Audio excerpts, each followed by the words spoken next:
Hey guys, welcome back.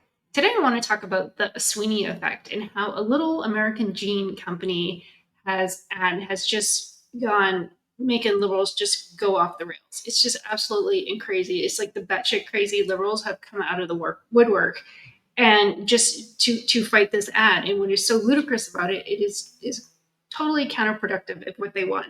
They want people to stop buying the jeans. Meanwhile, the jeans have skyrocketed, and I think it's their rebuttal to the campaign is what made this campaign go viral. So I thought it was very interesting. So have a look here. This is what's driving all the liberals. Well, not all the liberals, most of the liberals. Absolutely crazy. Sydney Sweeney has very keen.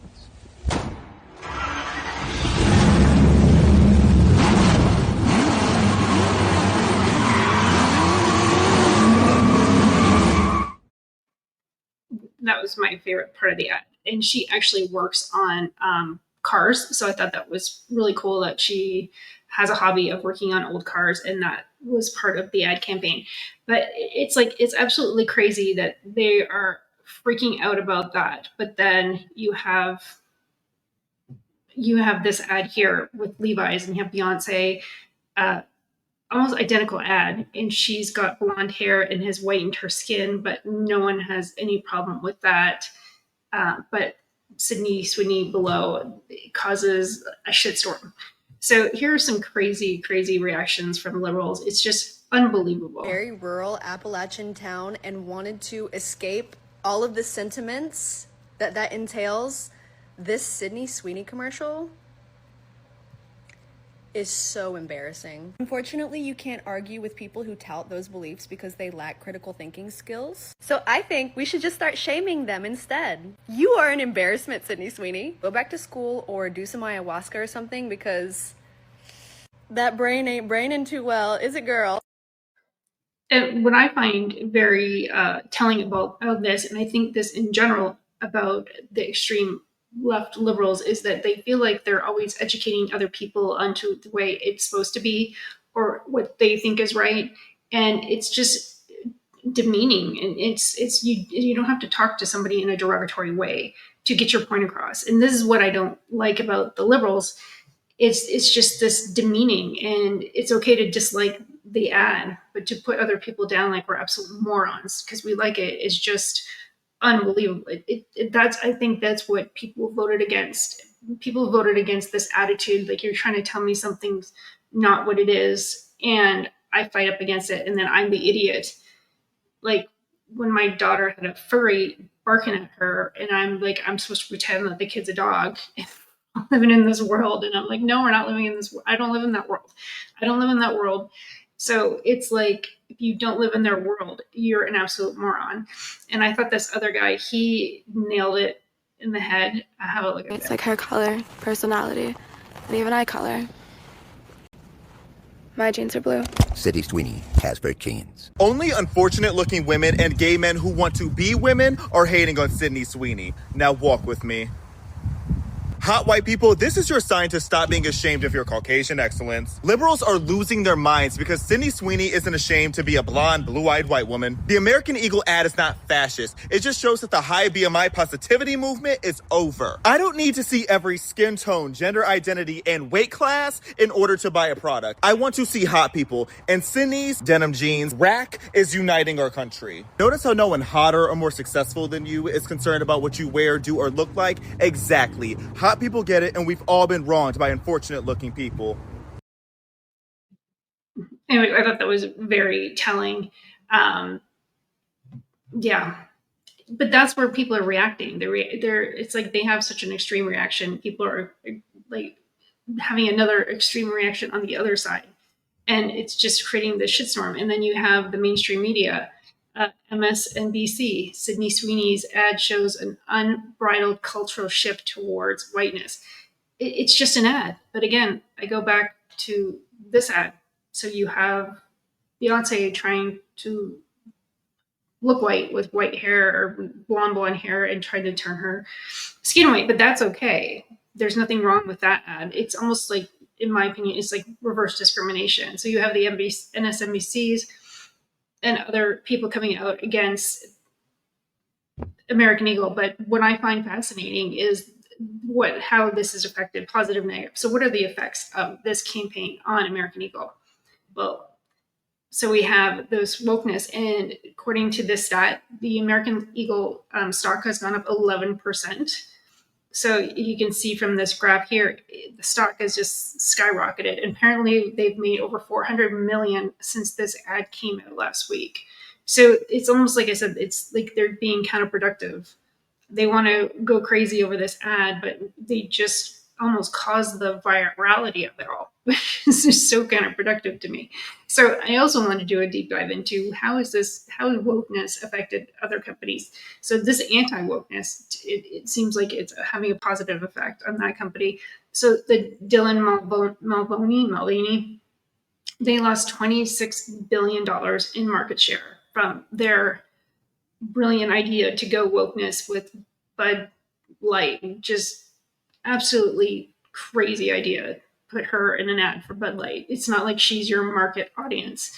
And that has just been detrimental for them for ages. And then we have Jaguar. Jaguar lost 97.5% of their business, and they have over 500 people layoffs and stuff. Like, that's, to me, they're telling you something. And I always say this, like, I'm in real estate. It's like, I can tell you how much I think a house is or how much you think it is. The buyers and sellers, we all have an idea what the price should be. But at the end of the day, it's what's someone willing to pay for is what the actual price is. And people are telling you here, it's like, what you're giving me, I'm not buying. It's not, I don't want to be a part of that. I don't want to buy it. I don't want nothing to do with that. 97.5% decrease in sales is just unbelievable. And then Colbert, and everybody's saying, "Oh, Colbert, it's because of his political views." But I used to watch The Late Show when I was young.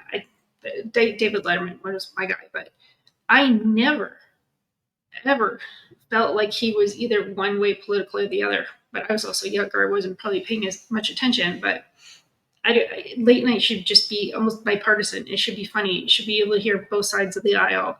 But Stephen Colbert, and I used to be a big fan of Stephen Colbert, and I can't believe some of the stuff that he said, especially against Princess Catherine. Like, that was just unbelievable. It just seems like it's just not coming from a good place. When the liberals are trying to tell you you're a moron because you don't understand this ad, it pisses people off. And I think that's what people like. It's like you push now everybody in the election, and I think a lot of people probably voted for Trump that wouldn't vote for Trump just because they're trying to push back against this movement. And people are pushing back and pushing back hard. And like I said, losing 40-50 million dollars, that's a lot.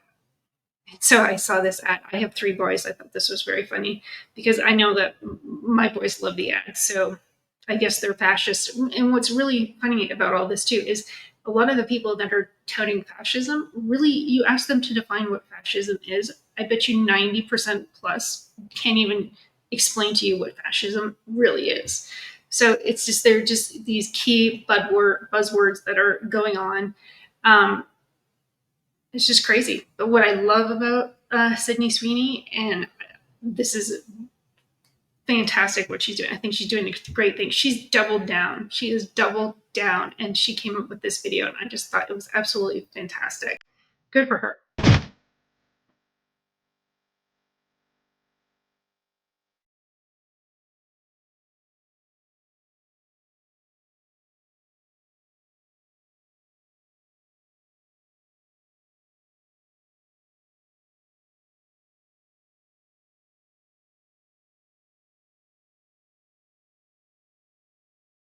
Anyways, I just think that is absolutely awesome. I think good for her. She doubled down. She's like, I'm not going to let you guys bully me. And that's essentially what it's doing.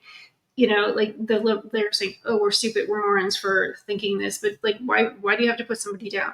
I really don't understand that. Come up with your points. Tell me why it's bad. Tell me how it's fascist. Give me 10 reasons why this ad is fascist. But I can tell you that my daughter's 15. She is your perfect market for American Eagle. She was shopping there a little while ago, probably 2-3 years ago, stopped, and she just started talking about American Eagle again because of these ads. And I'm telling you, school starting, she'll probably want to go in and get a pair of jeans, and not necessarily those ones, but it was off the radar. And it was probably off the radar because they weren't appealing to that age group and their market who they've always marketed to. And that's just the young teens and just basic, normal young teens. So, yeah, it's very interesting. And I also find it very interesting because I do have a daughter, and how are they not going after Brandy Melville? Brandy Melville is just, talk about homogenous, and there's only one size throughout the whole entire store. So you have to be pretty much slim to even fit into any of their clothes. I know they did a documentary on it, I think on Hulu, which I thought was very interesting, and who they hire too. That's a whole other thing. So anyways, guys, let me know your thoughts. Is that ad fascism? Or am I crazy? I just don't. When I think of fascism, I think of extremes. I think of Hitler. I think of such extreme fascism. I don't think of an ad coming out and people's perception is actually fascism. But anyways, let me know your thoughts. Please like, subscribe, share, and I'll talk to you guys soon.